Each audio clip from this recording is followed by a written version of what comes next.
Miss Mabel, where were you born? I was born in 1922 in Scotland, in a little town called Brechin, Scotland. When I was 11 months old, we decided to come to the United States. We got on a ship in Glasgow and sailed the Atlantic and landed in Boston. And from Boston, we went to Pennsylvania in a little town outside of Pittsburgh called Turtle Creek. Miss Mabel, have you ever gone back to Scotland?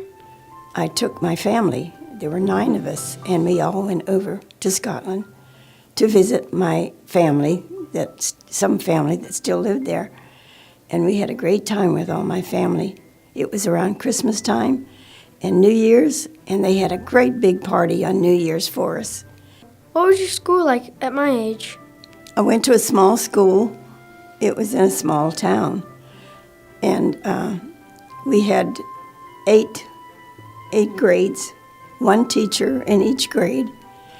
There weren't a lot of students in the school, but we had a lot of fun. Miss Mabel, how did you survive cancer? With the help of the good Lord and my family. They were behind me and kept me going. Could you tell me what you do at the senior center? I am in the health suite. I'm sort of like a doctor's assistant. I get all the files.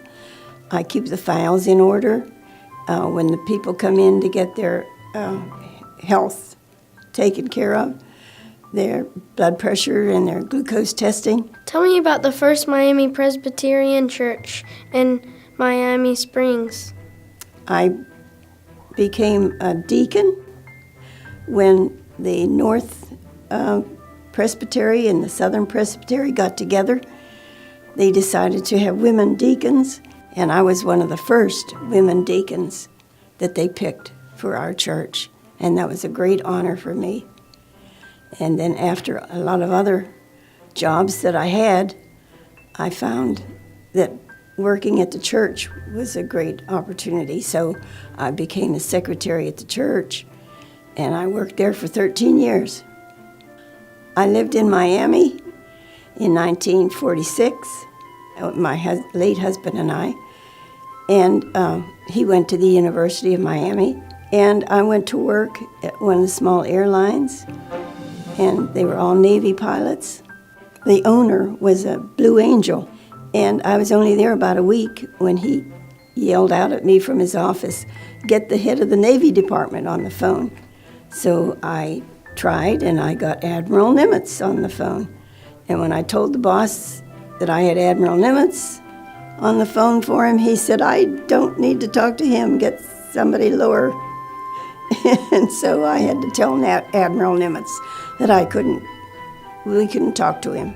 That made me feel sad. Miss Mabel, do you have any advice for me? Gabe, at 95, you have a lot of memories. You think of all the hardships and the joys you had in your life. And one thing that I always try to remember is just to keep moving on. Even though you have problems, there are people that are with you that will help you through it. But just keep moving on.